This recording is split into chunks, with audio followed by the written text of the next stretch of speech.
আসসালামু আলাইকুম। তো আজকে দেখেন এই যে নরিনী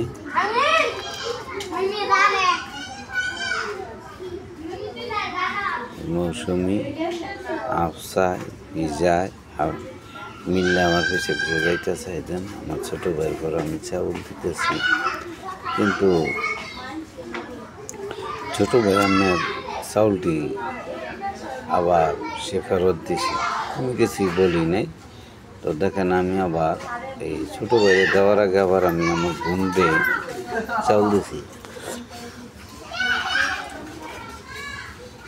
বোনের যে চাউল দিলাম, তো বোনে কিন্তু আর ফেরত দেয় না। এখন বোনের যে দিলাম, বোন আমাদেরকে খাওয়াইছে, ডাঙ্গর করছে, বিয়ে শাদি করাইছে, কর্মস্থান কর্ম কীভাবে করবো সেই কর্মের মধ্যে যোগ দেওয়াইছে, সার্বিক সহযোগিতা করছে আমার বড় বোন। যে বাপে যেভাবে মানুষ করে আঙ্গরে ততটুকুই করছে, কিন্তু আমাদের বাবা আমাদেরকে অনেক ছোটো থেকে মারা গেছে। আমাদের এই বোনে আমাদেরকে খেয়াল করছে, সব দিক দিয়ে খেয়াল করছে। তো বোনের কাছে আমরা সারা জীবন ঋণী, কৃতজ্ঞ। সে বোনের ছবি আছে আমার চ্যানেলে, মেয়েদের দেখবেন আমার পাশে আমার বোন বসা আমার সাথে। তো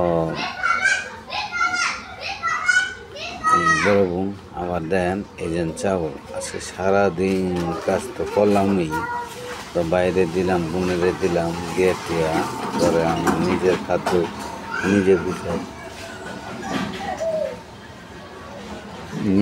নিজে গুছাই তুললাম। নিজে আবার কইতেছি যে দেখেন নিজের ঘরের চাউল, নিজের ঘরের এই যে আতপ চাউল, আসলে আতপ চালগুলাই এই যে উড়াইয়া টুড়াইয়া বারোটা কইরা তুইলাম, তুইয়া হ্যাঁ, ওই যে নিজের চালগুলা বস করে তুইলাম, তুইতেছি তুই যে এগুলো আতপ চাউল। তো এটি ঠিক মতন বইরা টইরা আবার তুইতেছি। সব কিছু একা সবাই কাজ করছে, কাহিল হয়েছে গা। কারণ আমি লাস্টে আমি সহযোগিতা করতেছি।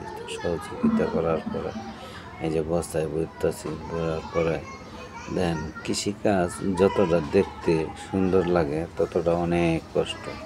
কৃষিকাজ অনেক পরিশ্রম,